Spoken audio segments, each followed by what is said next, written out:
most importantly, great credit to the government of Nepal for taking this initiative. Uh, and I think it speaks of the kind of thinking that is there in the government today. Uh, One is, despite a lot of waning interest in climate and climate finance in recent times, I believe it is still very, very relevant and important.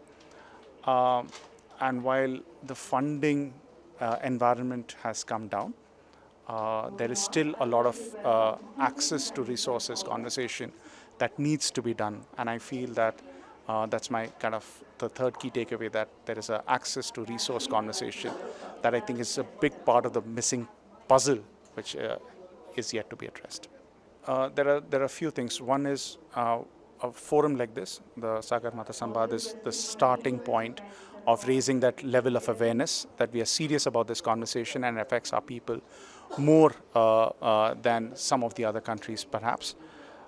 It's important to have a multi-stakeholder dialogue, a multi-country dialogue, and find a coalition of the willing from the glacier, Sagar Mata, to the ocean.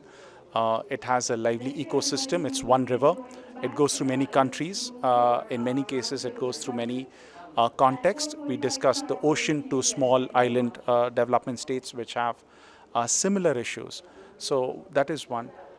And yet again, apart from government to government, multilateral agencies, I think international NGOs such as ours, Practical Action, have a huge role to play in advocacy, not only in the Western and probably the European governments, but also kind of create that one seamless conversation between their government and all. So again, I feel that a platform like this is the starting of dialogue, Sambad, but I think there is more that needs to be done in terms of affirmative action. And a significant part of that affirmative action, if you want to have hope, and somebody says hope, then hope needs action.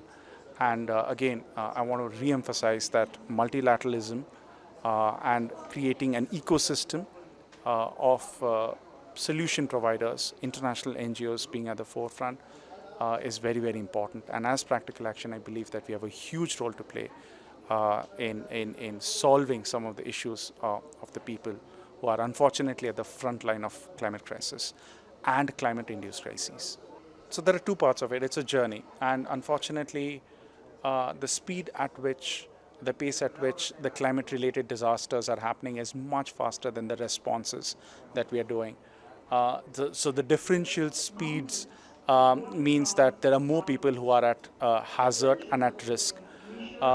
As Practical Action, but also as the community at large with other organizations, many programs, I think we have made a start, early warning system, but it is, to be honest, far from adequate.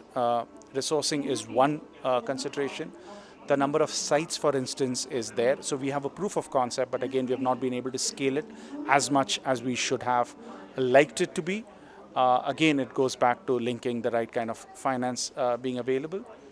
And the third is Adhunik, modern technology, which we need to start using. I think there is a lot of potential in integrating artificial intelligence, AI, generative components, and using, we heard digital twin, for instance, using other systems of technology, cyber physical systems, CPSs, etc., to kind of create more lasting technologies. So I think there is quite a bit of way to go.